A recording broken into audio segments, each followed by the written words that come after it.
if I can get you to believe that you have a genetically inherited disease, then I can easily get you to subscribe to a lifetime of medication. I have not seen in the last 7 years a single client that reported suffering from anxiety that did not also have gut issues. Not once. If you just looked at your methylation pathways only and supplemented for that deficiency and did a basic blood panel, you would be 85% of the way there. But the question is, what does your body need?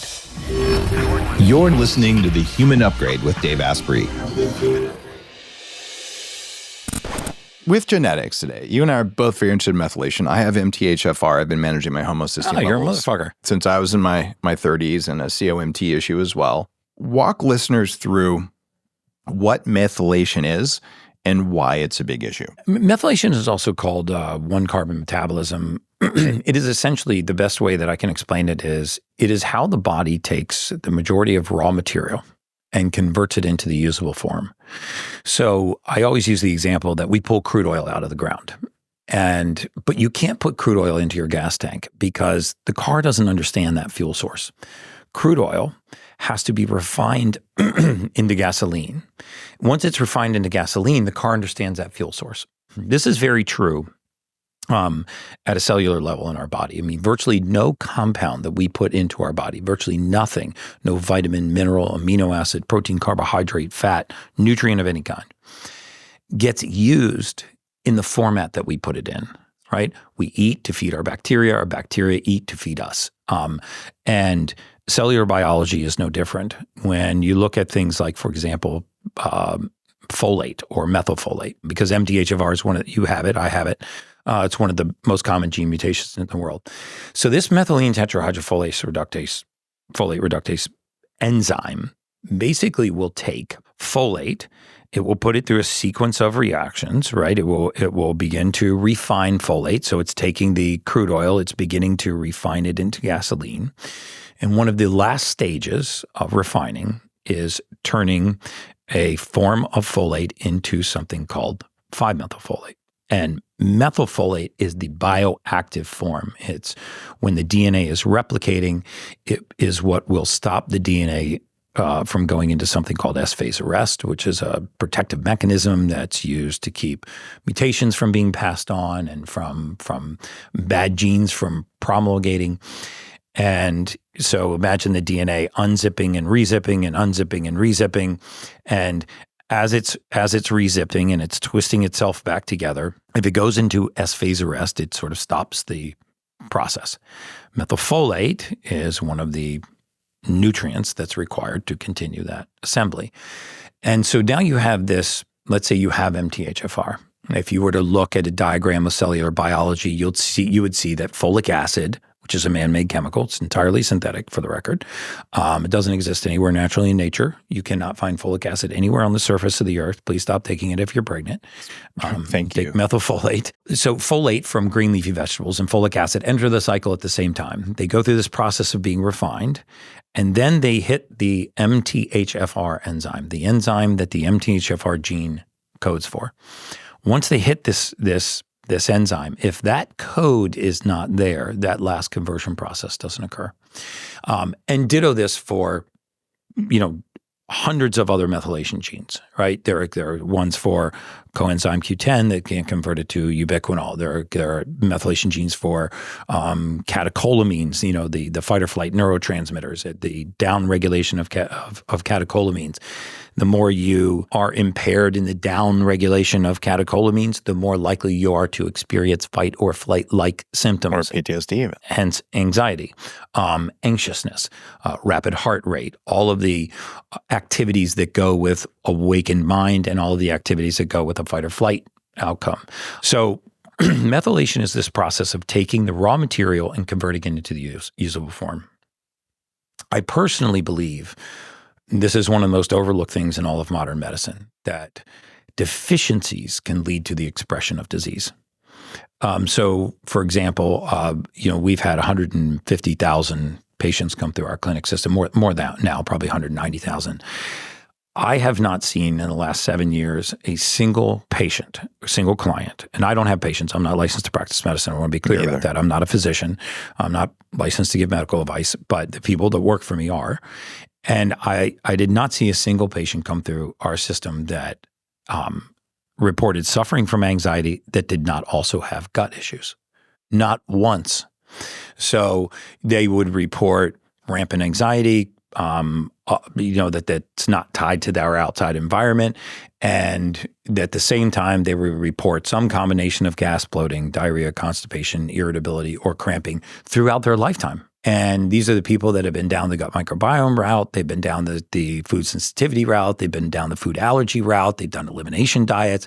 Nothing's worked. They eat the exact same thing on Monday. They blow up like a tick, and then they eat the exact same thing on Wednesday, and they're fine.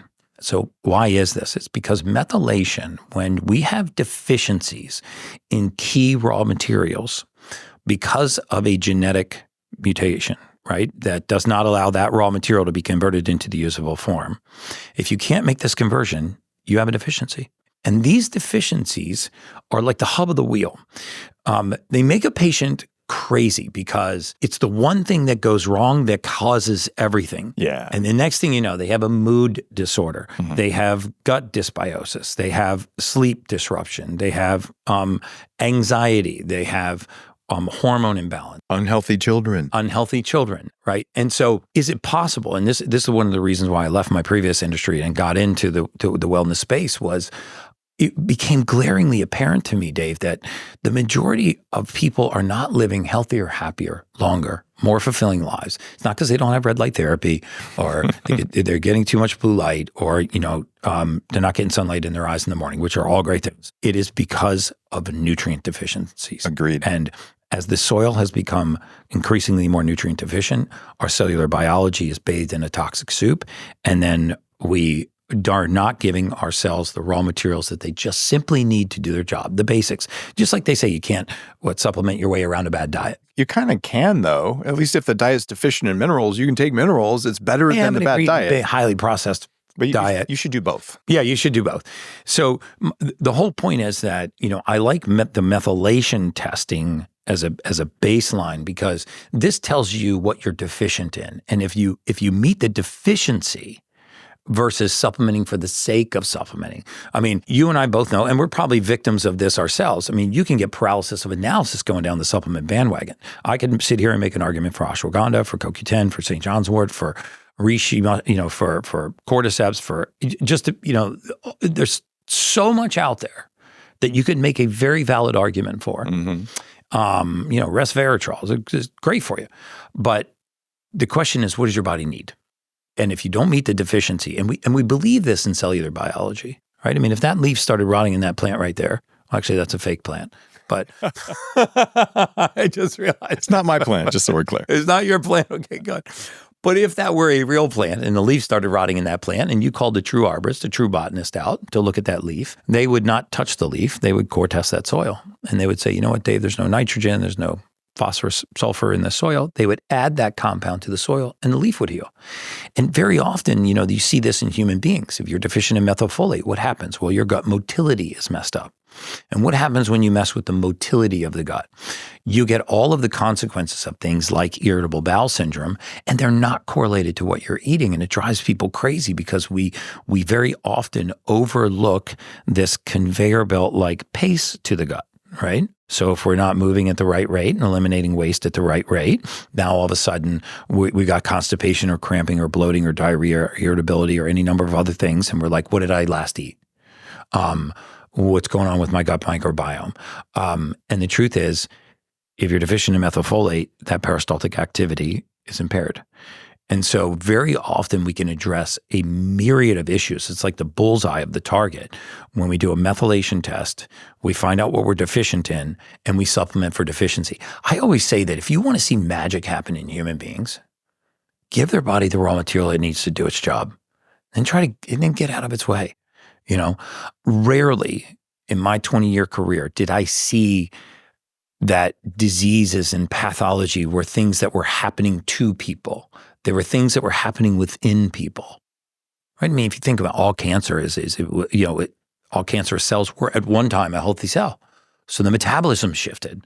Why did the metabolism of the cell shift? And why do we not believe that a healthy cell that became sick cannot go from being a sick cell to being a healthy cell? Of course it can. Of course it can. And so the concept is that we're walking around this world innocently meandering through our lives, and disease and pathology are attacking us and happening to us. And I caught heart disease and I caught cancer. And no, these are things that are happening within you. And very often, if you just arm your body with its own ability to protect itself, we think about waste elimination as stool and urine, but cells are dirty little birds, right? Oh, yeah. Free radicals everywhere. You have free radicals everywhere, and we eliminate a lot of cellular waste, in the process of repairing, detoxifying, eliminating waste, dividing. This is a dirty process, and the cleanest engines still create exhaust.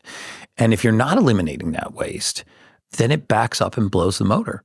And methylation is the key to these pathways: transsulfuration, glutathione, detoxification pathways. And if you can just restore that basic balance to the body, the raw materials that it needs to do its job, in my opinion, for the mass part of the population, this is where they start. And then you start to get data from blood work, because blood work changes, genes don't. And so once you supplement for deficiency, now you go into the blood work and you say, hey, what is happening to my C-reactive protein? What is happening to my alkaline phosphatase? What's happening to my EGFR, rate and my blood urea nitrogen and creatinine? What are happening to the biomarkers that would show me that methylation has improved my what's happening to homocysteine? Am I able to take homocysteine and convert it into homethionine? Because if you start to do that and homocysteine starts to lower and you see it drop from high double digits on your labs back down into the single double digits on your labs, well, then all of a sudden you see these other markers of disease like hypertension very often. This is what happened with Dana White, for example. He had one of the highest homocysteine levels I'd ever seen. How high was it? Close to 50. Holy crap. Yeah, that's insane. 50. And Highest I had ever. We reran his labs. Wow. Triglycerides, fasting triglyceride was 800, 796. Also the highest I'd ever seen. Wow. Which, by the way, means that your blood is solid at room temperature. Yeah. And it was, I remember it because the nurse that drew Dana's blood, I was in his office and I was sitting at his conference table and there's like a vestibule that you walk into that goes out to his assistant's area in the hallway. Dana was next to me, an eye shot of me, but she was around the corner. So I could see her, but he couldn't. And I still remember her holding up the vial of blood and going, wow. And she was turning it like this because what you do for blood is when you draw the blood, you lay it on the counter for 30 minutes and then you centrifuge it. And it didn't coagulate. It hardened. So. When I was 26, I had my blood drawn and they looked at how rapidly it coagulated. Within 10 seconds, it was fully solid. And they're like, not good signs. They're like high risk of stroke and heart attack. I'm like, not even 30, right? Because I had some serious problems going on, but it wasn't because of triglycerides. Yeah. It was because of clotting factors. Yeah. So, those are dangerous too. But, so I think a lot of times, so then you start to look at it and like, what's causing this? And when he's on blood pressure medication, he's on cholesterol medication, he's on, diuretic. Was he eating a lot of fructose? He was eating a lot of fructose. Well, that'll do those triglycerides for you. Huge amounts of fructose and, large amounts of omega-6 sugar oils. and omega-6, especially on an empty stomach, Oof. a lot of it. So, in weeks life. we had cleaned it up. Yeah, really cleaned it up. He was on a CPAP machine, vomiting at night. All of this he's been very public about, so I'm not talking about anything that you're was respectful of protected. privacy. I get it. But the point being that, when I looked at his homocysteine level, I was like, man, I'm shocked that no one's checked this homocysteine level. And so I explained homocysteine to him and how it's normal. It's a normal amino acid, but when it rises, it can very significantly irritate the endothelium, the lining of the artery. And when you irritate arteries, very often their response is to constrict. And if you've got 63,000 miles of blood vessel in your body, it doesn't take much arterial narrowing to drive pressure up. So the reason why you can't bring the blood pressure back down is not because you're not pounding the heart enough with ACE inhibitors and beta blockers and calcium channel blockers and diuretics. The reason why you can't bring the blood pressure back down is because you have this vascular constriction, right? I mean, if I caused a massive vascular constriction in the majority of your vessels, your pressure would go up. Yeah. But there is nothing wrong with your heart. It wouldn't have all the veins. Are you trying to show the guns, dude? Because I will take my shirt off. I think I got a short sleeve on. But so the point is that, here you are going down the cardiovascular bandwagon when, your nutrient. I put them on high doses of something called trimethylglycine, which is just another amino acid. I take 1.5 grams a day. Okay, great. And as the homocysteine fell, blood pressure started to return to normal. He felt so much better. The brain fog lifted. You got to remember that 70% of our circulatory system is microvascular, right? I mean, it's not even done by the heart. Yeah. The heart circulates 30% of our blood, but nobody listening to this podcast right now has a heart that is strong enough to pump blood from the center of their chest to the tip of their toe, through all the capillaries in the brain, through the liver, the lung, the pancreas, the kidneys. It doesn't even fit in the microcapillaries. The blood cells are bigger than the things they go through. So they You have had to to think of a snake swallowing a mouse. Exactly. Okay, that's vasomotor. And that's not pumped by the heart. No, it's pumped to the entrance, and then this vasomotor activity takes over, which is, very analogous to a snake swallowing a mouse. So imagine if you impair the vasomotor circulation or the vasomotion circulation. That's 70% of your circulation, right? I mean, the reason why a lot of people start wearing readers in their 40s, 50s, 60s, majority start in their 40s. It's not necessarily their eyesight's getting bad. It's that the vasomotor activity, the microvascular supply is getting compromised. And as soon as you start to compromise circulation and you deprive tissues of oxygen, now you're laying fertile ground for hypoxia. You're laying fertile ground for lower focal areas of low pH and acidity in the body. And now you've got these little fertile landmines for disease that are starting to crop up all over the place. You restore that circulation and you reduce that risk. So I guess it's a very long way of saying that very often we are nutrient deficient. And because of these nutrient deficiencies, in large part due to poor methylation, which is a genetic predisposition, that can run in families. And then there's this notion that disease runs in families. Like, oh, well, you have hypothyroid because your aunt on your mom's side has it. Your mother has it. Your uncle has it. The heart disease runs in your family. That's why you have heart disease. And very often it can be the methylation deficiency. It can be the nutrient deficiency that runs in your family, not the disease. Well said. But if I can get you to believe that you have a genetically inherited disease, then I can easily get you to subscribe to a lifetime of medication, right? And so, like my message for people is, if you just looked at your methylation pathways only and supplemented for that deficiency and did a basic blood panel, hormones, nutrient deficiencies, glycemic control, if you just started there, hemoglobin A1C, glucose, insulin, hormone panel, CBC, CMP, triglyceride lipid profile, if you just started with that basics, you would be 85% of the way there. You would have the data to know how to supplement for it, and you would have the markers that you could target for lifestyle changes. And like you, I'm a huge believer in data. And what I find is that in our world, it's very normal. Right. But when I go out and do a lot of stage talks and interviews and, I speak to large volumes of people, you can ask a whole ballroom full of, 5,000 entrepreneurs, 2,500 entrepreneurs, what's more important, your health or your wealth? Oh, I'm about my health. My health is my most important thing. They don't spend that way, and they don't think that way. Get them on the stage and ask them what their hemoglobin A1C is. They're not tracking ask them what their free basics. testosterone is. Yeah. You Ask can them what ask their them what- D3 level is. You can get their EBITDA, which is get their EBITDA. They know their income statement, balance sheet, P&L, and they can spit it off the top of their head. and they don't know homocysteine. And they don't know homocysteine or Hem1C. Here's an interesting thing. About 20% of people have spina bifida occultus. Mm-hmm. And this is when your spinal cord or the vertebra don't fully fuse, which is caused by a methylation issue in the mother. I have it. Okay. And there's no symptoms, there's no danger from it, except that you can see it on imaging studies, which means MTHFR deficiencies run in the family. And there's a few other things that I have biologically that I know came from my mother not getting folate instead of folic acid. Because Correct. for her and for me, folic acid is poisonous because we can't process it. Amen to that, man. I get so much flack for that. That's what my first book was called The Better Baby Book. It's a book on fertility and preconception. Really? And I went into MTHFR in 2011 on this. Wow. It was to teach people, if you want to have healthy kids, you might want to take the right form of folic acid and the right form of B6 and understand these things because myelination, spinal cord formation, all these things are there, even risks of autism in kids. No question. You have a methylating mom, whether she has MTHFR or not, get her the right nutrients, and the odds of ADHD and autism go down in the kids. Major. Since I had Asperger's as a kid, I'm like, I don't want to give this to my kids. So I did 5 years of research for that book. In fact, the mother of my children was infertile when I met her.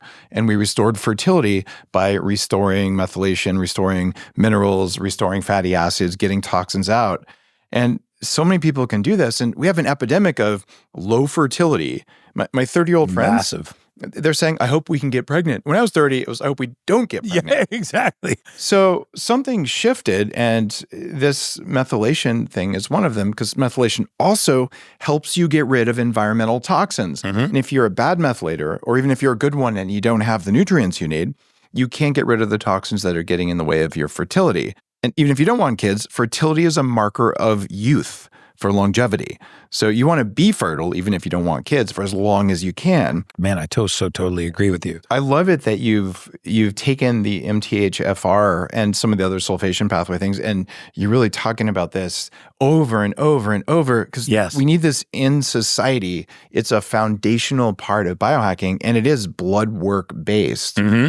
How would someone who hasn't had blood work know they might be a bad methylator? Give me 5 things. So here's 5 things to know that you're a bad methylator. So for example, when I ask audiences, how many of you have either suffered from or know somebody who's suffered from anxiety? Let's start there. And literally 70% of the hands in the room will go up. And I'll say, ask them these 3 questions. And here's how you can link it back to methylation. If you suffer from anxiety, number 1, have you had it on and off throughout your entire lifetime? They'll say yes. Okay, so that shows you, first of all, that this is something that's not situational. It didn't start when you were 30 and got stressed out and had a bad boss. It's because you're not trying hard enough, obviously. Yeah, it's because this didn't start in your first marriage. You've had anxiety on and off. It's not you. It's hardware problems. It's hard, exactly. And you can prove that it's hardware by asking the second question, which is, can you always point to the specific trigger that causes it? Because if you have true anxiety, if you are claustrophobic, you're going to get anxiety stepping on a crowded elevator. If you are afraid of heights, you're going to get anxiety walking to the edge of a 30th floor balcony. That is perfectly understandable.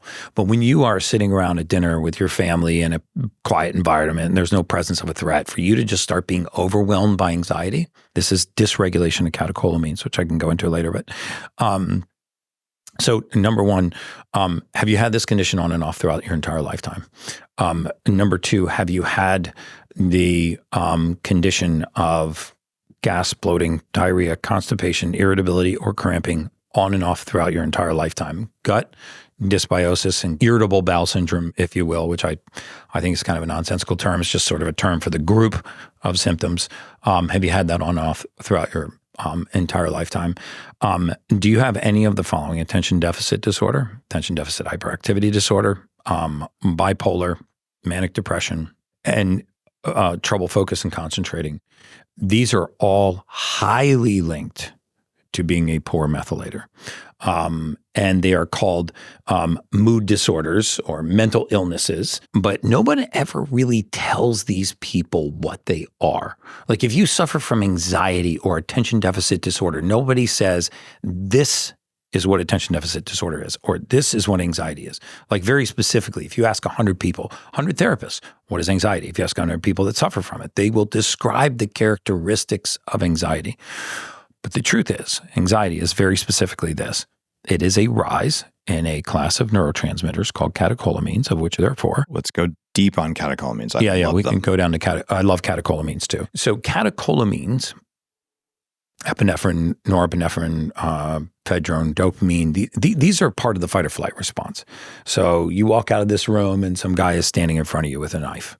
You're going to get a dump of catecholamines. Repeat those 4 for people. Epinephrine. Also known as adrenaline. Yeah, adrenaline. That's a good, we should say that. Norepinephrine. Also known as noradrenaline. Mm-hmm. Okay. Ephedrine, dopamine. And so this class of neurotransmitters, these catecholamines, I mean, ancestry, they're super necessary. I mean, you're sleeping in a cave, you wake up, there's a tiger in your face. You don't have time to stretch and warm up and grab your spear. Yeah, you need them. You need pupils to dilate, your heart rate to increase, extremities flood with blood, instant on. But, in normal society, we don't want these kinds of reactions. And you don't have to be in full fight or flight. I mean, we should be walking around with catecholamines, let's say, at a 1 or a 2. A lot of people are walking around with catecholamines at a 5 or a 6. So it doesn't take much to trigger them. They're always in the state of anxiousness. They're always in the state of mild anxiety. And this is why you can't point to the specific trigger that causes it. Because once we understand that we do not need the presence of a fear to feel fear, we begin to understand the genesis of anxiety. I don't need to walk out that door and have somebody standing in front of me with a knife, which will cause the catecholamine spike. I could be sitting in a podcast with you right now if I'm a really poor methylator, and the anxiety could just start to come. And what I'm going to try to do is I'm going to try to link it to my outside environment. This is so important. Physiological stress is more dominant than actual emotional stress. It's so true. And it leads to emotional stress, right? Because now I'm talking to you and I'm feeling anxious. So now I'm inward and I'm focusing on this anxious feeling that I'm having. And that makes me more anxious, which means now I'm starting to feel anxiety. And now my heart starts to pick up the pace and I'm kind of like, and it must be me causing it. Maybe I'm nervous about this interview. Maybe You're feeling triggered. About what I'm going to do. I'm feeling triggered. So I'm looking to my outside world to explain what's actually happening within me. And that's where people go wrong, is that they automatically want to say what triggered this. And people that have suffered from true anxiety, first of all, have never been told what it is. And second of all, will know that they very often don't need a trigger. And the worst thing to tell somebody who's feeling that way is to try to reason them out of feeling the way that they are. Can't do it. Right? There's no reason for you to feel that way, Dave. There's nothing for you to be afraid of. Why do you choose to feel this way? That will frustrate them. So when you have those conditions, like, as these catecholamines rise. Now, what happens in methylation, specifically MAO and COMT, this catechol-O-methyltransferase gene, is essentially you take these catecholamines, and we actually convert them into acids, and then we eliminate them through our urine. It's a very normal process. And if we can't deaminate, if we can't break down these catecholamines and turn them into these acidic compounds that are then eliminated in the urine, then they rise. And when they rise, we feel anxiety. We actually feel fear without the presence of a fear. And these are the kinds of things that are just robbing people of their state of being optimal, because these people will have very common sleep patterns. They'll lay down to go to sleep at night. Mm-hmm. And as their environment quiets, their mind wakes up. And so they're laying there, body tired, but mind awake. And they're ruminating. And they'll ruminate on the most innocuous little nonsense. Right? Did I get everything on my grocery list? Man, that was a really nasty post I got on Instagram today. And, they just start ruminating. What if I was to have a Christmas dinner party? What color dishes would I use? Just their mind is just, right? It's just awake. If you talk to them, they'll tell you, I lay awake sometimes for hours thinking about the most innocuous little shit. Now, is that adrenaline or cortisol causing that? That's adrenaline, right? That causes that waking state. Cortisol will begin to respond as you get increasingly more fatigued. And so now we're starting now down the road of adrenal fatigue. But the point is that if you're not down-regulating the catecholamines the way that you should, if you're not converting these catecholamines into these acids that are then eliminated in the urine and getting rid of them, because they're perfectly normal too. Yeah. Catecholamines are not only normal, but they're necessary. And this could be as simple as taking the right complex of B vitamins, the right amount of zinc, the right amount of vitamin C. D3 cholecalciferol is heavily involved in that pathway as well, which is why, D3, I might even argue it's the most important single compound. It's hard to argue for one compound, but it acts like a hormone. It acts D3 like or magnesium, one of the two. Yeah, one of the two, right? It carries calcium. It does so much stuff. Immune system. The whole point is, what if you were just clinically deficient in the raw material that the body uses to break down catecholamines? I mean, the COMT gene stands for catechol-O-methyl methyltransferase, transferring a methyl group from the category of neurotransmitters called catecholamines. And in cellular biology and microbiology, simple things like one-carbon metabolism, attaching or detaching that molecule, it completely behaves in a different way, right? So we're really down to the microscience here, but these simple raw materials, the bioavailability of these raw materials to attach to molecular structures or detach to molecular structures is really important. I mean, same thing happens in thyroid. I don't want to get all the way down the thyroid bandwagon, but we probably won't get there on this episode, but I've had a bunch of thyroid episodes. Yeah. I mean, it's 80% of our thyroid hormone is our T3 hormone anyway, is not even made by the thyroid. It's through this deiodinization process in the liver and the gut and the periphery, and very often nutrient deficiencies interrupt this deiodinization process and lead to low thyroid hormone. You get diagnosed with hypothyroid. You're put on medication that's holding your thyroid responsible for a crime it's not committing when you have a nutrient deficiency. And so I keep going back to this nutrient deficiency. One of the interesting things that we used to see very often, and in 2016, I was kind of vindicated when Harvard came out with the study on ICD-9 and ICD-11 codes, and they determined that medical error was the third leading cause of death. Amen.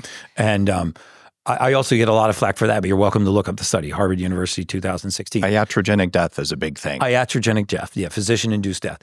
So where were these mistakes coming from? Well, I'll tell you what we saw very often was if you have a significant clinical deficiency in vitamin D3, 7, 9, 11 or 12, right? And I know the range is 30 to 100, but really 60 to 80 is sort of the functional optimal range. There's actually some really good evidence for breast cancer for women in those ranges, benefits for women, breast cancer risk. But we would see these prolonged clinical deficiencies of vitamin D3 repeatedly present to primary care physicians like rheumatoid arthritis. You don't have rheumatoid arthritis. If they had done RA factors or SED rates or any confirmatory diagnosis, they'd see the patient doesn't have rheumatoid. But because this symptomology is so parallel, and lots of things are diagnosed by your doctor by observation, Parkinson's, for example. So we don't have a diagnostic marker that says you have rheumatoid. But you wake up in the morning, your soles of your feet are sore and sore and achy when you get out of bed in the morning. Your ankles are really sore when you walk to the bathroom to take your first piss. It's moved to your knees and your hips and now your low back. Lately, it's really hard to make a tight fist. My hand just aches. Those are also signs of very significant deficiencies in D3. And so now the doctor goes, you know what, Dave, you got rheumatoid arthritis. By the way, when I was 14, I was diagnosed with that. Were you really? Okay, so there you go. So we would see this and I would go, this is awful. There's nothing confirming this. Now they go, don't worry, we're going to put you on something called a corticosteroid, methotrexate, whatever it is. And now, which those actually then give you an MTHFR gene mutation, which we could talk about. They essentially block folate metabolism, but now you can put on a corticosteroid. We know now, we knew then, but now the literature is starting to support it. The corticosteroids, first they have their anti-inflammatory effects. The sad thing is that they work. Your ankle pain goes away. You're like, doctor was right. I have rheumatoid and I feel better. But then they eat the joint like a termite. Yep. And it was so accurate that 6 years and 1 day later, these people were having joint replacements. And it was so accurate, Dave, that if you were a 60-year-old female and I saw that you were misdiagnosed with rheumatoid arthritis, because you had a D3 deficiency, which you still have, I would artificially advance your age 6 years. I would schedule the joint replacement for you.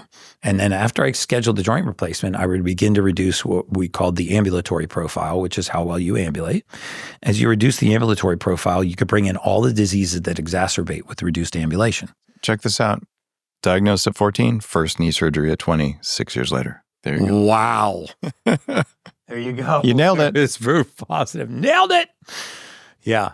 So that's what happens to so many people. And it's so sad. It's sad that it happened to you. And if anybody is listening to this, this is why I'm, my mantra is nutrient deficiencies, guys. And I'm not even talking about the exotics. I'm not talking about NAD drips. I'm talking about the basics, like minerals, fat-soluble vitamins. Minerals. B vitamins. B vitamins, fat-soluble vitamins, methylfolate, trimethylglycine. Can you talk about the ratio of norepinephrine to epinephrine?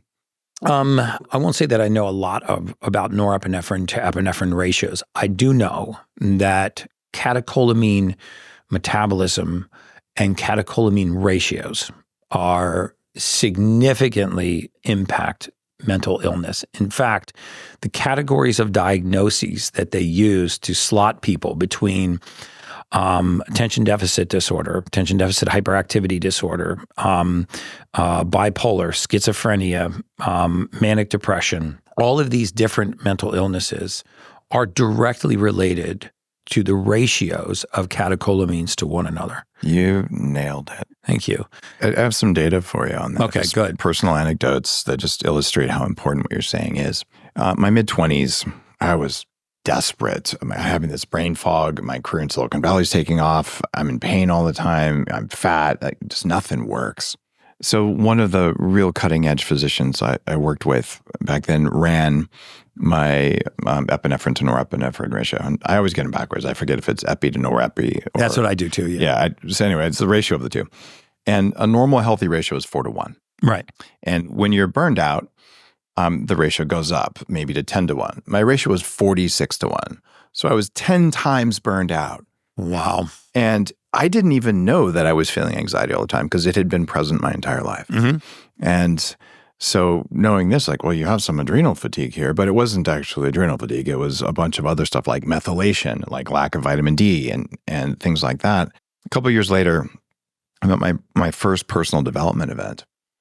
And we're doing some exercises and I'm like freaking out here. And I would have said like, I'm not really freaking out, but I wasn't. I can't be in the room. Like, this is too crazy. So a real wise therapist sat down with me and she said, well, you got to be feeling something in your body, right? I said, yeah. My stomach feels a little weird. I said, all I'm feeling is angry though. And she said, well, that feeling in your stomach, it's something else. And I said, well, what is it? She goes, it's fear. And just like you said earlier, I go, there's nothing in this room for me to be afraid of. Therefore, it's not fear. Mm-hmm. And she laughed and she goes, fear is an emotion. It doesn't have to be logical. And it was like a bomb going off in my head. I'm like, oh my God, it doesn't have to be rational. And what I didn't know then is that this was directly tied to my MTHFR status. It was tied to my vitamin D status. It was tied to my testosterone levels and my thyroid levels and COMT in my case. And since then, I've learned how to manage all that stuff and learned how to consciously take myself out of a fight or flight state. And I've learned that if I don't manage my biology carefully by having the right nutrients for my physiology, which is different than yours and different than anyone else's, I'm kind of a dick, right? And when I manage it, I used to be a total asshole in my 20s. I recognize that. Oh, really? And if I want to walk around with peace and kindness, I better take the right supplements. It is so true. My wife, Sage, talks about it all the time. She's like, you know what? I've become the best marriage counselor because I can look at methylation between a husband and a wife, and I can tell you exactly what they fight over. I can tell you who ruminates constantly and needs constant reinsurance and is always the doomsdayer and takes everything to worst case scenario, and who could give two shits even if the roof is caving in, as long as it's not caving in the room that they're actually in at the time, right? Mm-hmm. And these two kinds of personalities very often get together and they don't understand one another. When you actually methylate them both, they come more into the middle. The anxious, anxiety, ruminator, overthinker, it doesn't become so hyperfixated on things, doesn't exhaustively overthink things, doesn't constantly need the reinsurance. And the mess making doesn't give a shitter, starts to be a little more conscientious. It is amazing how our mood can be driven by our cellular biology. And this also translates into the labs when you see poor waste elimination pathways, what we call detoxification or transulfuration. These are people that you have to be very, very cautious when you are treating them for any kind of toxicity, heavy metal toxicity, mold mycotoxin, viruses, because you can't just all of a sudden start to detox these people and dump now the junk back into the bloodstream and expect for it to be eliminated. You have to fix these, support these elimination pathways, get the other natural pathways like sauna and sweat and other elimination pathways also working, and then bring them into detox. This is why some people that have mold toxicity, for example, I happen to live in the mold capital of the world. Amen. Moldymovie.com. You know about that? Moldy movie? That's my mold documentary. Dude, I'm definitely going to watch that. Oh, yeah. It's free, but yeah, mold was a major part of my journey as well. So talk to me more about mold. So, I had some experience with it through our clinic system because Dr. Minkoff told me that Miami was the mold capital of the world. So he's in Tampa, but I'm in Miami. And I think it's one of those things that goes so unnoticed and flies under the radar for so long because it's tolerable. For some people, but if you don't methylate, it's not tolerable. It's disabling. Yeah, it can be disabling, but a lot of people with mold toxicity, on a scale of 1 to 10, they're walking around at a 5. Yes. And they just accept the 5 because it's not enough to drive them to the emergency room is what I'm saying, right? It's not like looking down and like, I broke my finger, I need to go to the urgent care. It's just like I feel hungover all the time. I just feel shitty all the time. Maybe I'm not trying hard enough. I'm mood numb. I'm getting no stimulus from my relationship. Maybe it's my spouse. Maybe it's my kids. Maybe it's my career. Maybe it's my boss. Maybe it's my self-esteem, my self-image, all of these things. Hormones are always out of whack, or even worse, my blood work is all in range. That's the other nasty one. But I absolutely feel like shit. And I'm pulling a basic blood panel because not all mold sends your hormones into a tailspin and jacks up your liver and puts you into early stage kidney failure. It's those markers don't jump off the page and cause you to do more investigation. In fact, your markers very often can, the major markers, not mycotoxin mold markers, can be stable. But you feel like shit and you're mood numb and you have no energy and you're lethargic and your brain fog is off the charts. You literally get a great idea and walk to the, in the bedroom. You walk into the kitchen, wonder what the hell you're doing in the kitchen. I mean, people will report sometimes forgetting how to get home on the way to work, and they eventually kind of think, and they're like, oh yeah, I got to turn here. That was me. Yeah, that level of brain fog. It's funny. Back in the 90s, one of my doctors was Dr. Tim Guilford. He's the first guy to launch liposomal glutathione. In fact, I helped him do that. And he said, Dave, my patients don't come back. He said, I get them well. He said, you keep coming back. And he said, I want to run an HIV test on you. He says, I don't think you have it, but your immune system is so jacked up, I don't understand it. So I didn't have HIV.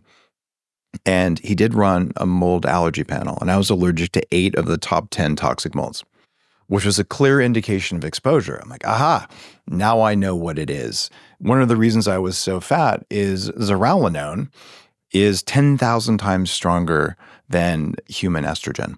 And it's made by toxic mold, which was under my dishwasher. And I grew up in a basement with toxic mold, and I'm a bad methylator. Oh. So I went on this huge mold journey, and that's why it's been a big part of biohacking. It's like, what are the invisible environmental factors? Toxic mold is a major one.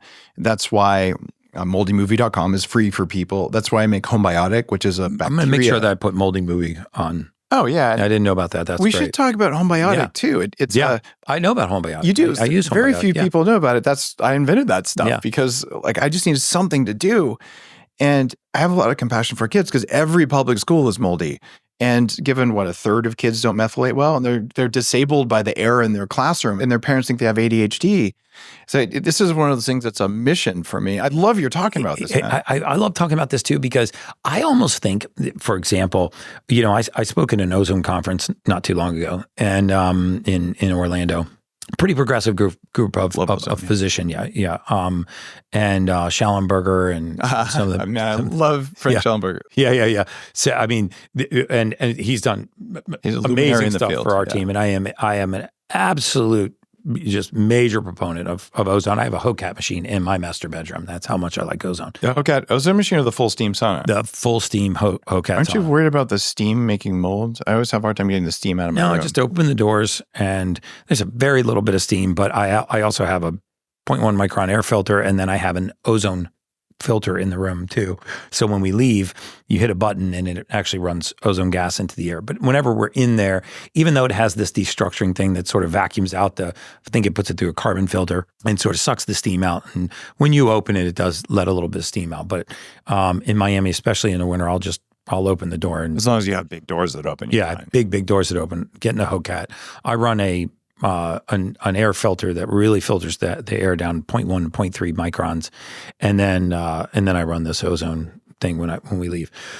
But I said, what if we took a giant step back every time that we looked at a patient and evaluated their symptoms, and we saw these aberrations in their blood work. We saw things out of place on their white blood cell profile, for example, like immature granulocytes or these things that are elevated in chronic low-grade infections that don't really jump off the page. And we said, okay, first of all, we're going to assume that God didn't make a mistake, meaning that these autoimmune conditions are not conditions where the immune system has gone haywire. It's the conditions where the immune system is acting properly. We just have to figure out why it's there. So good. And we took a step back and we said, okay, I'm not going to assume that my Crohn's patient woke up one day and the immune system just turned on the colon. I'm not going to assume that my Hashimoto's patient just woke up one day and the immune system's attacking the thyroid, or, you got Sjogren's is attacking the lacrimal gland, or whatever the condition is. I'm going to assume that the immune system is acting properly. I got to figure out, why is it attacking the colon? Why is it after the thyroid? Why is it after the lacrimal gland in the eye? Why is it after the blood? And if we just did broad-scale pathogenic testing, mold, mycotoxin, metals, parasites, viruses. Yes. In the vast majority of the cases, it would go bing, and you would see it. And you go, you know what? God didn't make a mistake. The immune system showed up for a reason, because most of the time, the immune system is called to the site for a reason. It's not crazy and it's not self-harming. It's just trying to figure out what's going on. It's so true. I always use this analogy. I don't know if people are going to see this visual, but you have a mold spore, a mycotoxin, a virus, in some cases parasites, and you have a healthy cell. They don't hide like this. They hide like this. Right. Encapsulated. A virus here, it's going to attach to the cell, it's going to inject its DNA, and it's going to go in here. So they encapsulate it. So now, what if the immune system wants to get to this guy? What is it going to do? It's going to go after this nucleocapsid protein. It's going to, it's manufacturing an antibody to this cell, not in an effort to kill the healthy cell, but in an effort to get to the invader. Right? I mean, if the police were chasing a perpetrator and he came in this room and locked the door, they would kick that door in. Mm-hmm. Not because they're trying to bust down the door, but because they're trying to get to the perpetrator. The immune system is the same way. It will very often chase invaders into healthy cells. Well, once it goes into the healthy cell, how does it get through the door of the healthy cell? Very often it will create antibody reactions to healthy cells. So if we just took a step back and said, hey, let's do a full panel of mold, mycotoxin, metals, parasites. I mean, we could go down a whole parasite bandwagon too, and parasite in cancer and parasite in some of the most debilitating diseases in the world. Because I believe that in the vast majority of these cases, there is a bug, an invader, that is causing it. But we assume that immune system screwed up. So now we have to suppress the immune system and crush the inflammatory response. And neither of those are It's a beneficial inflammatory response to a problem. It's kind of weird how fenbendazole and ivermectin, which are antiparasitic drugs, stop cancer in clinical trials. Study published in September. That just came out. Yeah, the one that they. What was the third one? It was fenbendazole. Not remdesivir. Ivermectin. Was it hydroxychloroquine? It was a third antiparasitic that fewer people know about. Yeah, it was one I wasn't super familiar with. Menbendazole or something like that. Yeah, exactly. Yeah, and a lot of people don't know that. I think it's a good idea to occasionally take an antiparasitic. I'm on one right now. Including pharmaceuticals, I'm not 12.5 milligrams of metformin. I'm doing it. I mean, not metformin, of ivermectin. And I'm just running that for 7 days with a little bit of fat. Once a month, I take fenbendazole for a couple days. Yeah. I think it's a great idea. I don't need little worms floating around in there. Yeah. And if you think about Because, you know, our body is even if you're very healthy, it's also very hospitable for lots of bugs. I mean, we're moist, we're dark.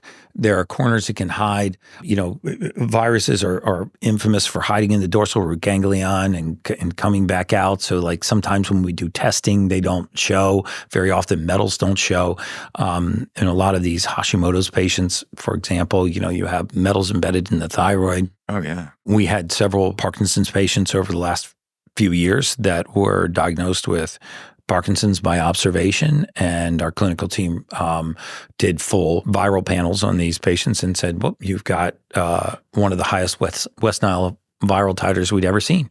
And interestingly, Miami Beach was like the West Nile capital, the Zika mosquito capital of the world for a short period of time. They actually had about 10, 11 years ago, they had a prohibition on pregnant women you know, visiting South Beach because there was such an outbreak of Zika mosquito. And Zika carries this West Nile, and people got infected. And then there was this pandemic of Parkinson's. And it wasn't a pandemic of Parkinson's, it was a pandemic of Parkinson's-like symptoms, right? Because if you start with the pill-rolling tremor, you go to some dysdiadochokinesias, then the flexor dystonia, you know, the shoulders rolling forward, the head, and the mood collapse. You check enough boxes for, and if you're in the right age range, you're sort of checking the next boxes for the early onset of this disease. And I wish that more often we would take a step back and say, let's do this full panel of all of the possible invaders that could have come in and set up shop and caused these conditions. And I think that you would find the vast majority of chronic debilitating disease and autoimmune has an origin in a pathogen, a pathogenic origin. It's either a pathogen or a toxin. That's what I mean. I'm sort of put them all in the category. Yeah, and it is for listeners, it's probably not a lack of trying. It's that you're lacking some nutrients, you have too many toxins, and that combination is even worse because now you're lacking nutrients, so you can't get rid of the toxins, but you can at least minimize exposure, and you probably have a virus or a bacteria or a fungus that you don't know about, or a parasite. And when you just go through that combination, it's amazing what you're capable of. A lot of this unlocking human performance. And people feel so good. People have been walking around at a 5 or 6 so long, and they've just accepted that as a quote-unquote consequence of aging. They have forgotten how good normal feels. I'll never forget the day that Data White was like, dude, I feel, his exact words, fucking amazing. It's like you got your life back. Yeah. Like, you don't feel amazing, man. He goes, what? I go, you just feel normal.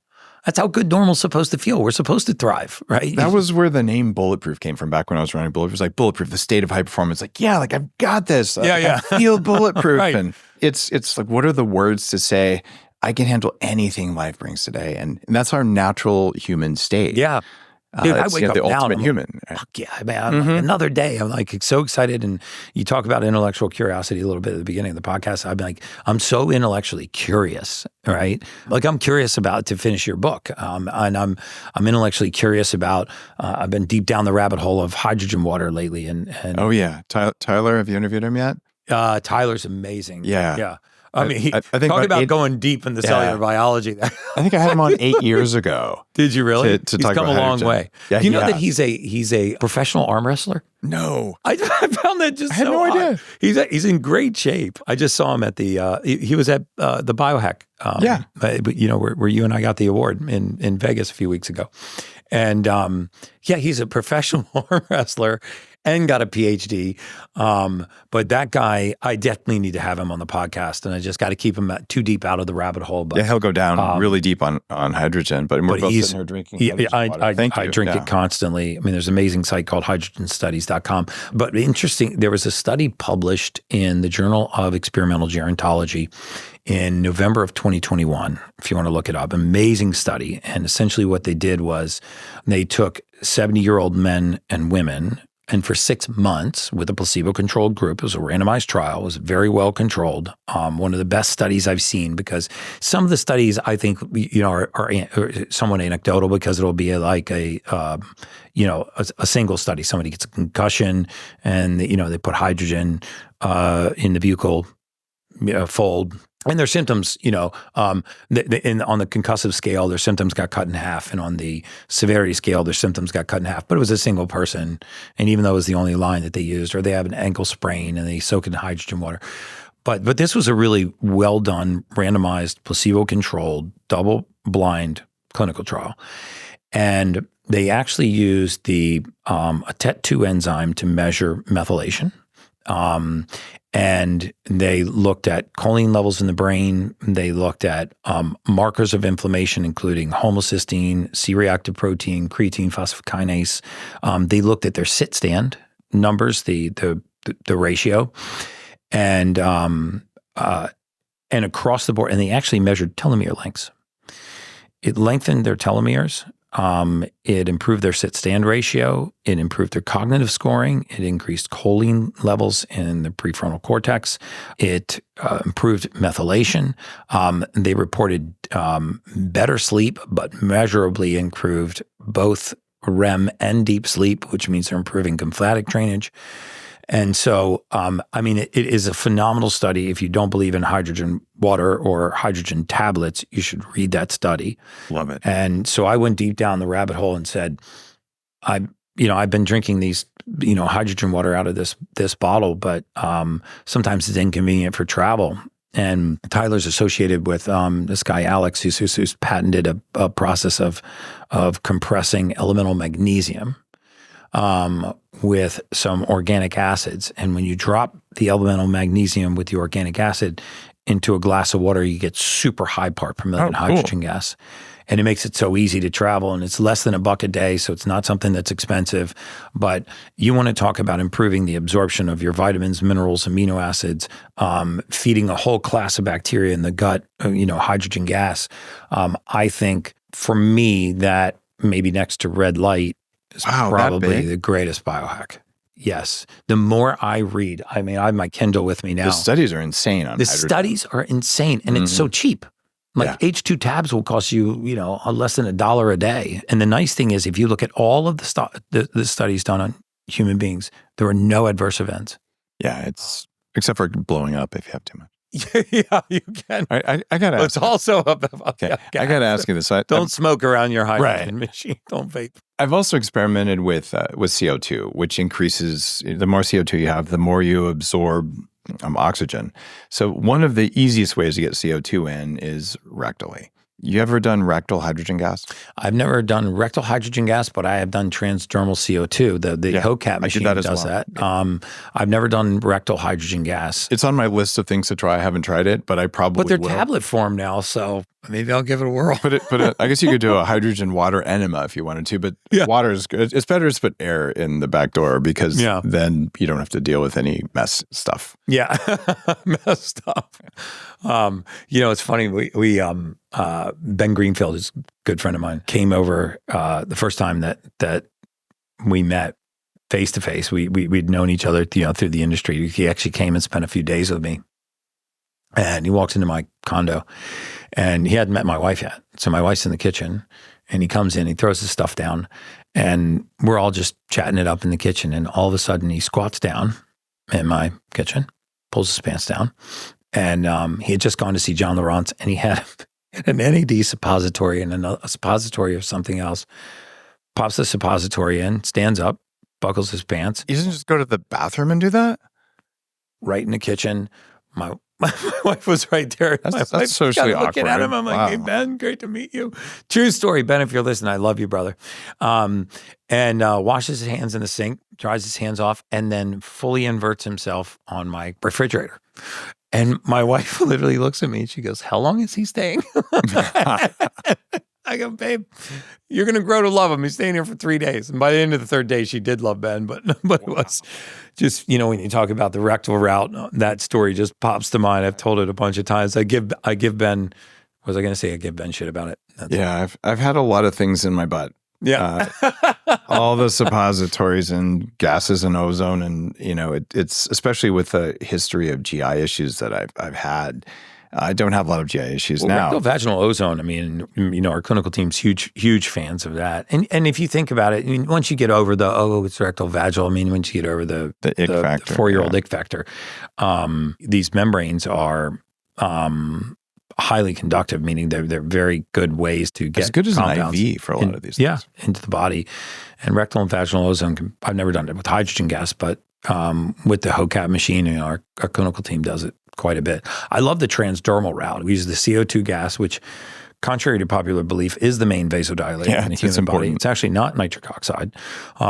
Nitric oxide can even be a caustic gas. I think from my view, I think we have a very myopic view of nitric oxide as a vasodilator always being a good thing, and thinking that the more nitric oxide, the better. Whereas I think that's not a really winning argument, because it can be, though. Right? Here's why. Too much nitric oxide will lead to peroxynitrite. Right. But you know what quenches peroxynitrite is hydrogen gas. Yes. So you can raise nitric oxide if you have enough hydrogen. Otherwise, you want the right levels of nitric oxide. Mm-hmm. You want the right levels of nitric oxide. But, nitric oxide in high amounts, it can compete in the mitochondria for oxygen. It'll compete at, with cytochrome C oxidase for mitochondrial nitric oxide will bind to cytochrome C oxidase, and then you don't have oxygen binding at that site too. And one of the things red light does is it actually will release mitochondrial nitric oxide and force oxygen to dock, which I know you're such a big fan of the mitochondria. You write about it in all of your books, and I'm with you. I think the genesis of aging starts in the mitochondria. Amen. I think the secret to aging ends in the mitochondria, and I don't think people realize what a powerful organelle this is, and how important it is, and how the systemic damage that we cause to mitochondria is truly the genesis of aging. If you have healthy mitochondria, you are not aging as fast as somebody with damaged mitochondria. That's a great way to wrap up the show, because it does come down to mitochondria. If you want to be the ultimate human, you want to upgrade yourself, and your power supplies, your environmental sensors, and frontline creator of everything, if they're running at half effectiveness, you're not going to show up the way you want in your life, and you're going to feel anxiety and everything. The majority of symptoms that we have from nearly all forms of pathology and disease are the indirect or direct impact that they have on the mitochondria. The manifestation of the symptom is because of how they have impacted the mitochondria, which is leading to the symptomology. And so if we could fix that, and I think all the good research is really inside the mitochondria right now. It's funny, all of the biohacking goals are mitochondrial goals. I don't care if you want to be happy, it's a mitochondrial issue. Ultimately, if you want to live a long time, it's mitochondria. You want to be faster, smarter, stronger, mitochondria. Absolutely. And so we're in alignment there.